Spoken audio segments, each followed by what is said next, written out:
Hey friends, welcome back to OJ Universe. Thank you so much for stopping by and taking a look at this video. And this is a damn good one. We're taking a look at the Mcfarlane Toys DC Multiverse Batman Detective Comics number 27. This is the first appearance of Batman. Now, what makes this figure so damn special? You might be asking yourself. Well, I'll tell you. It's that cloth wired cape. This cloth wired cape is a game changer, especially for the price point on these figures.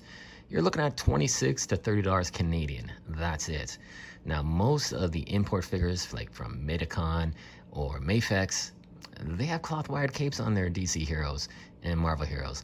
And the fact that those figures are around $100 to $150 price point in Canada, this is definitely a bargain and a game changer for the quality and the fact that we can get it on such an inexpensive figure.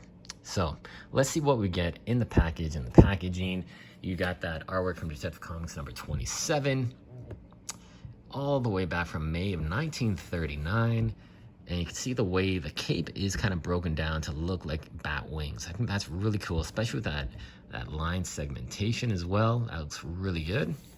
On the side, you got Batman, Detective Comics number 27. And on the inside here, you do have some hands.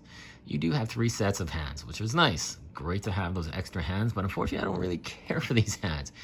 These ones here are kind of like judo chopping hands. They look like sausages stuffed in a rubber glove. Just doesn't look good. You do get 2 fisted hands and 2 sprawled out kind of gesturing hands like, I'm gonna get you hands. That can't hold anything, which kind of sucks. I got one of the sprawled out hands and a fist on this figure, and you also get a wrench. Now you're probably asking yourself, why does Batman have a wrench and not a batarang? I asked myself that too, but staying true to the comics, he does use this wrench to break open some glass, do some midnight repairs, some plumbing jobs he had to do on the side. Just kidding, he didn't. Don't quote me on that. He just has this wrench as a weapon. And what I really like about this wrench is that, let's say you're having some action figure photography and you want to do a Batcave diorama. And maybe you want to have Bruce Wayne or Batman or Alfred or maybe Robin fixing a Batcycle or the Batmobile, for instance. You can put this 7-inch scale wrench to good use. And I think that's really interesting. I don't think we're ever going to get a 7-inch scale wrench from a Batman figure. So we got it. Enjoy it. Use it. Why not, right? And then you got the artwork on the back on the trading card and a display stand. That's it. That's all you're getting. No batarangs. Not even a gun. And you're probably thinking, why am I saying gun? In fact, he did use a gun in some of those early issues of Detective Comics and Batman. So very interesting to see that there, but not included because of the WB mandate. But there's always a solution around that, right? Yeah, there definitely is. So, it's Batman. It's a pretty damn striking figure with that cape. And what I really like about this cape is the material they used. It almost looks like a leathery texture, but it's not. It feels like nylon, sort of. And it just has a nice shimmer to it. It has a good quality feel to it. The wires look fantastic and just give it such articulation that's unbelievable.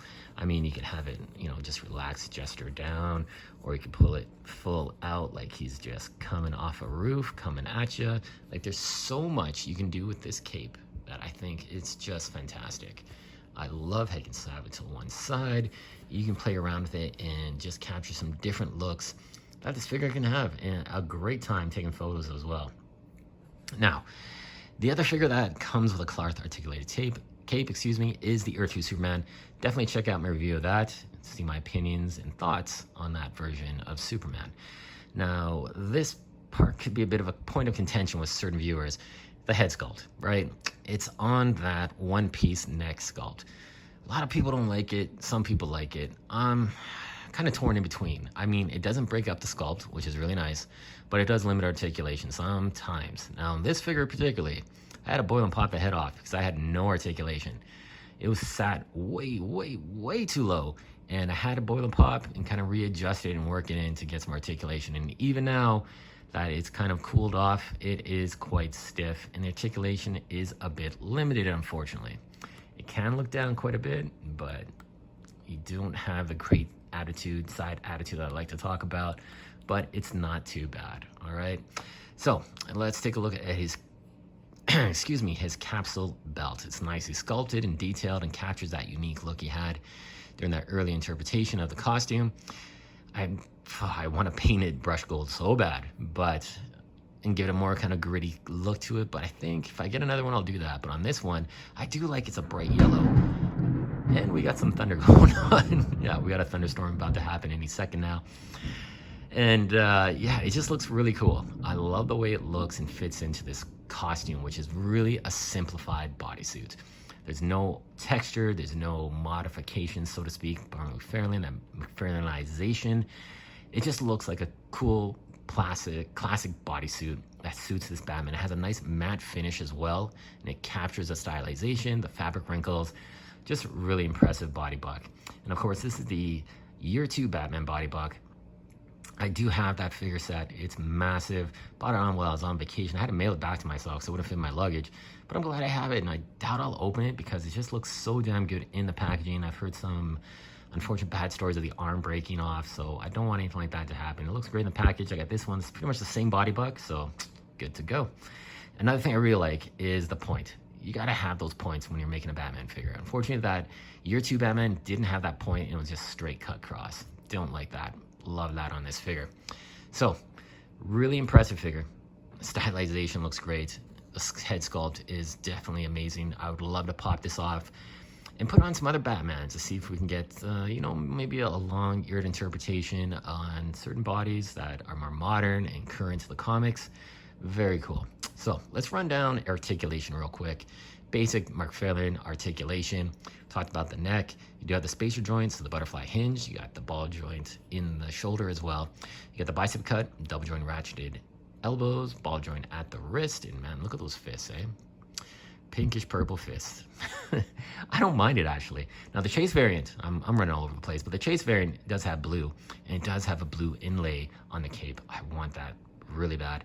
It also has some highlighting, cell shading, so to speak, comic panel shading on the head and the boots. Could do without that, but it's still a cool looking different version of Batman. Now, for articulation in the abdominal region, not a lot going on. Can't look back too much, can't go down, but that's fixable.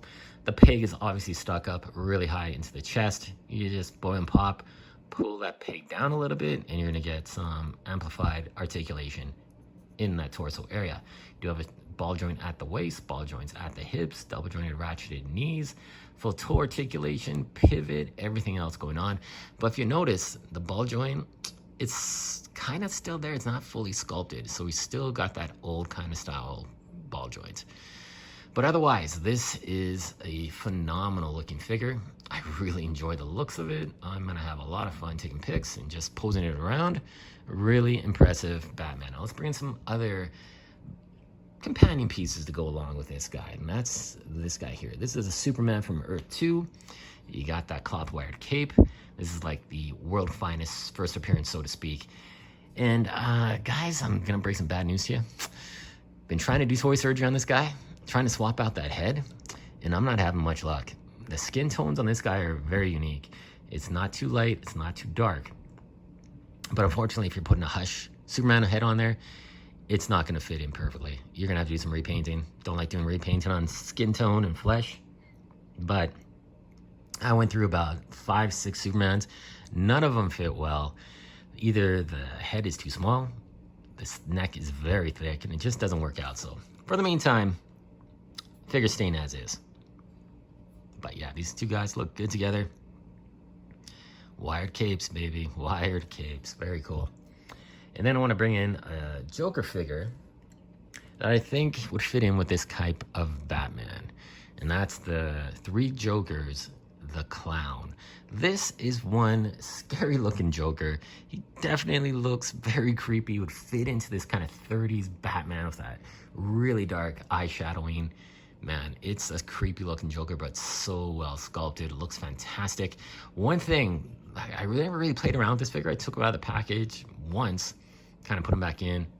Didn't really think much of it. But, like, take a look at this. That chest, it's so thin and concaved. Just to fit the jacket, I guess. But, man, that is weird looking. But, overall, this is one damn creepy, awesome looking Joker that looks so good with this Batman.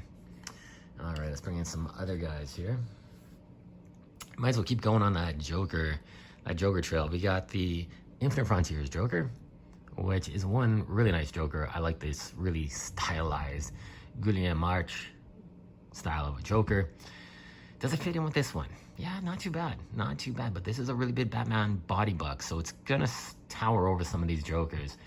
But that's really interesting to see the contrast between these two. And I love the color motif on this Joker. Looks awesome. And I'll bring in one last Joker. And this is kind of like, you know, a weird Joker, so to speak. This here is the Joker bought from Future's End. It was the Batman Beyond wave that you collect all 4 figures, you built this guy.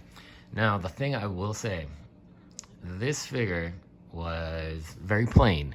It was completely gray, and I added a lot of embellishments. I put a lot of silver paints throughout the body, dry brushed it. All the bright silver that you see is my paint work because it was just plain gray. Didn't like that at all. Did make this figure, in my opinion, look a lot better. I love that spine. Such a good sculpt too, man. It's just crazy. And then I loved giving these scalpels on the side, that kind of razor finish with that bright metallic silver. And then the head sculpt is just phenomenal. Looks so damn good. I did repaint these wires a darker green because they weren't painted too good, unfortunately, on my version. And the hair was just way too bright.